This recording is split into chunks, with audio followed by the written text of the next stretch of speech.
एक और ईंट गिर गई दीवारे हयात की। एक और ईंट गिर गई दीवारे हयात की। नादान कह रहे हैं नया साल मुबारक। हर साल जब दुनिया नए साल का आगाज करती है तो अजीब व गरीब रंग रेलियां दिखाती है। मालूम नहीं 31 दिसंबर को ठीक 12 बजे रात को कौन सी तब्दीली आने वाली है या कौन सा नया इनकलाब आने वाला है कि हर तरफ जश्न का माहौल होता है। किस्म किस्म के पकवान तैयार किए जाते हैं।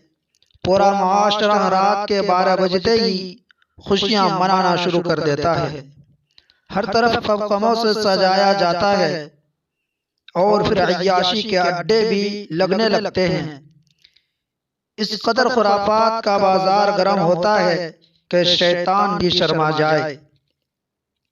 बदकारी इस कदर होती है कि पूरे साल का रिकॉर्ड टूट जाता है। फजूल खर्ची की कोई हद नहीं होती। शराब व कबाब में मस्त मगन होते हैं। गोया सबकी खुशियां आसमान से बातें कर रही होती हैं। हालांकि होना तो ये चाहिए था कि खुशी मनाने के बजाय गम मनाते कि हमारी जिंदगी का एक साल कम हो गया। अपना मुहासबा करना चाहिए कि हमने क्या किया और आगे यानी नए आने वाले साल में क्या लाहे अमल होना चाहिए। लेकिन मगरिबियत इस कदर गालिब आ गई है कि सब कुछ भूल कर खुशी के आड़ में फहाशियों में लग जाते हैं।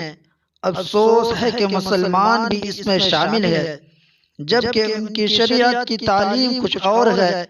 आइए जरा देखते हैं कि इसकी हकीकत क्या है, इसका इजाद कब और कैसे हुआ। न्यू ईयर नाइट का आगाज ये इस रात को कहा जाता है जिस रात साल खत्म होकर नए साल की शुरुआत होती है। ये वही रात है जिसमें हर तरह की बुराइयां रिकॉर्ड तोड़ देती है। इसका शजर नसब रॉयल नेवी के मनचले नौजवान से मिलता है। उसका पस मंजर यह है कि रॉयल नेवी के नौजवान अक्सर समंदर में सफर करते थे, जो बहुत दूर दराज हुआ करता था। इस तवील सफर की वजह से उनकी तबीयत अक्सर बेचैनी और बोरियत का शिकार हो जाती थी।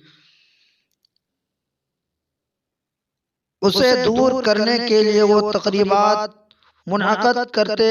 कभी तो ये तकरीबात किसी की सालगिरह होती, कभी अपने बच्चों की सालगिरह करते तो कभी अपने घर वालों की सालगिरह पर मनाते।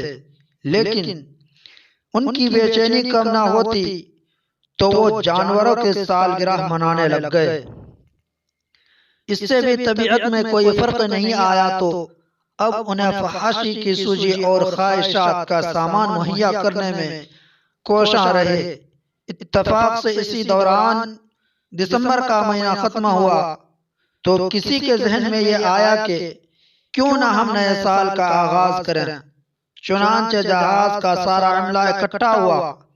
जहाज को खूब आरास्ता किया गया। शराब नोशी की गई। नाच गाने का एहतमाम किया गया और रात ठीक 12:01 में सबने एक दूसरे को मुबारकबादियां दी। इस तरह इस फितने का आगाज हुआ जो हर साल तरक्की करता गया। मौजूदा सूरत हाल इसकी तरक्की याफ्ता है। मेरे भाइयों, वक्त की कद्र कीजिए। दिन, हफ्ते, महीने और साल ये सब इंसानों के लिए बनाए गए हैं ताकि वक्त की कद्र कर सकें। हर नए साल पर उसे नई उम्मीदों के साथ आगे बढ़ने की मदद मिलती है। नए साल का सूरज बनी नए इंसान के माजी की तल्ख हकीकतों को पीछे छोड़ेगा और माजी का एक हिस्सा बनकर रह जाएगा। जाने वाले साल में जो खुशगवार और नाखुशगवार वाक़यात पेश आए वो तमाम एक याद माजी बनकर रह जाएंगे और ये जाने वाला साल जिंदगी के कुछ रंगारंग फतूहात और दिल बर्दाश्ता कर देने वाली नाकामियों का तोहफा देते हुए मंजर आम से अक्सर गायब हो जाता है। सिर्फ और सिर्फ यादों का सरमाया ही हमारे साथ छोड़ जाता है।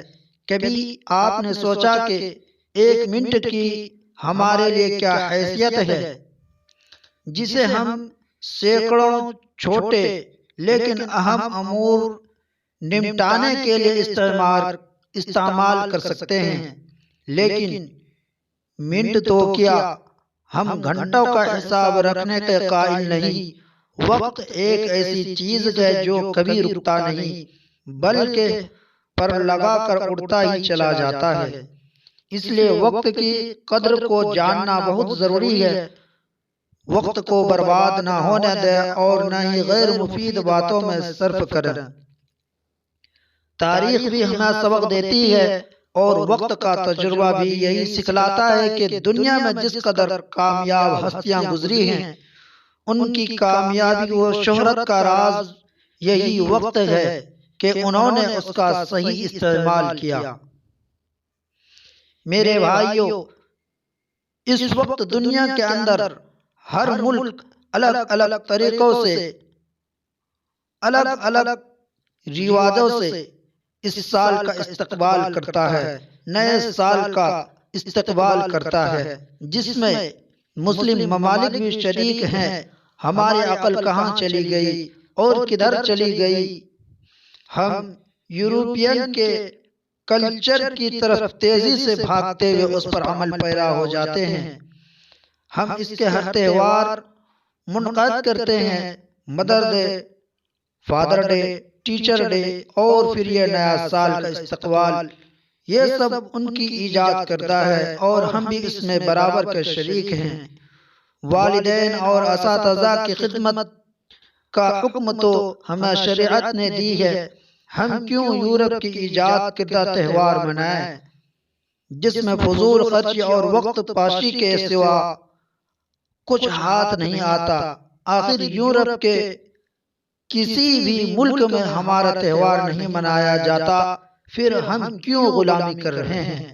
जबकि नए साल का इस्तकबाल पूरी दुनिया अपने तमाम तरफा हाशियों के साथ कर रही है, हम भी एक कदम पीछे नहीं हैं।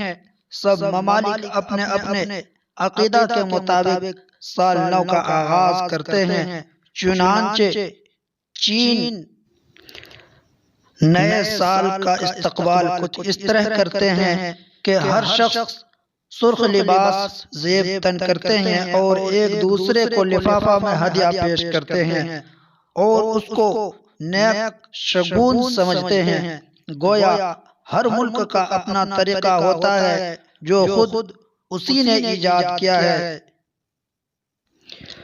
लेकिन इस्लामी शरीयत में इसकी कोई हैसियत नहीं। सहाबा कराम रिज़वानुल्लाहि अलैहिम अजमईन के दौर में भी नया साल आया और उसके बाद अदवार में भी, लेकिन कहीं कोई ऐसी मिसाल नहीं मिलती कि नए साल की आमद पर किसी तरह का भी कुछ एहतमाम किया गया हो। साल के इख्तिताम पर गम करने और उसका मुहासबा करने की मिसाल तो मिलती है, लेकिन खुशी मनाने की मिसाल नहीं मिलती। हैरत है, अक्ल रखने के बावजूद उम्र के अय्याम कम होने पर खुशी मनाते हैं। एक मुसलमान होने के नाते शरीयत की तालीम यह है कि लम्हा लम्हा का मुहासबा किया जाए। रात को सोते वक्त दिन भर का मुहासबा हो, जो खामियां रह गई उसकी भरपाई की कोशिश हो और हर वक्त को गनीमत समझा जाए। हमारा सबसे बड़ा और कीमती सरमाया यह है कि हम अपने शरीयत के पैरोकार बने। हमारी जिंदगी में किसी भी तरह की तहजीब जो गैर शरई हो, उसको पसे पुष्ट डालकर खुद को इस्लामी सांचे में ढालें। एक साल जिंदगी के कम हो गए, इसका मुहासबा करें और नए साल में इसका अजबार करने की कोशिश करें। बेहतरीन जिंदगी का लाहिया अमल तैयार करें।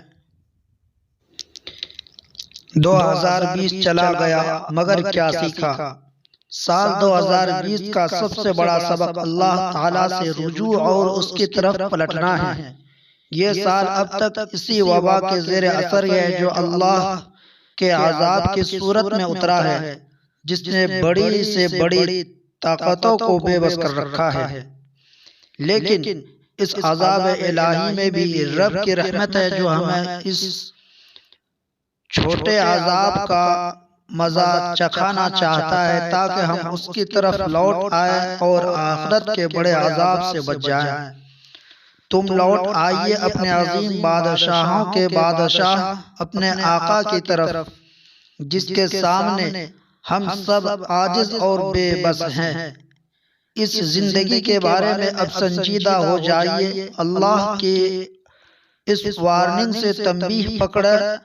कपड़ों, जूतों, फैशन के नाम पर अल्लाह के नापसंदीदा लिबास, औलाद पर फख्र, मुकाबलेबाजियाँ, फजूल खर्चियाँ, गपशप और गीबतें, ड्रामे सोज, ये सब चीजें कचरा है, किसी काम नहीं आने वाली।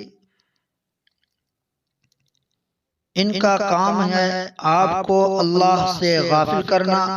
अब रब ने इस गफलत से झंझोड़ा गए तो जाग जाए, लंबी प्लानिंग करना छोड़ दे, जिंदगी कब साथ छोड़ दे। इस साल ने यही समझाया है। बेयकीनी हर तरफ है, सिर्फ रब्बुल इज्जत की जात ही यकीन देती है। इसलिए अगर हमारे पास मोहलत है तो अपनी इस्लाह करें, अपनी तरबियत करें, अपने औलाद की तरबियत करें।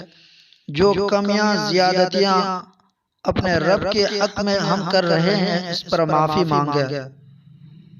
वबा का जोर न टूटना हमारी तौबा इस्तिग़फ़ार में कमी है। इस बात का इशारा है कि हम खुद को नहीं बदल रहे हैं, हमारी तौबा में सच्चाई नहीं है। लेकिन याद रखें कि ये गुनाहों पर माफी थी जिसने कौम यूनुस अलैहिस्सलाम पर से अजाब टाला। इस्तिग़फ़ार की कसरत कीजिए। 2020 के आखिरी दिन, 2020 के आखिरी दिन और आखिरी रात, शुक्रिया उन लोगों का जो मुझसे नफरत करते हैं क्योंकि उन्होंने मुझे मजबूत बनाया। शुक्रिया उन लोगों का जो मुझसे प्यार करते हैं क्योंकि उन्होंने मेरा दिल बड़ा कर दिया। शुक्रिया उन लोगों का जो मेरे लिए परेशान हुए और मुझे बताया कि दरअसल वो मेरा बहुत ख्याल रखते हैं। शुक्रिया उन लोगों का जिन्होंने मुझे अपना बनाकर छोड़ दिया और मुझे एहसास दिलाया कि दुनिया में हर चीज आखिरी नहीं होती। शुक्रिया उन अनमोल लोगों का जो मेरी जिंदगी में दाखिल हुए और ऐसा बना दिया जैसा मैंने कभी भी नहीं सोचा था। शुक्रिया, बेहद शुक्रिया उस पाक परवरदिगार का जिसने सब हालात का सामना करने की हिम्मत दी। आखिर में एक आखिरी बात अर्ज करता चलो को खुद को बदलना सीखो। साल तो हर साल बदल जाता है लेकिन हम नहीं बदलते, इसलिए अपने आप को बदलना सीखो।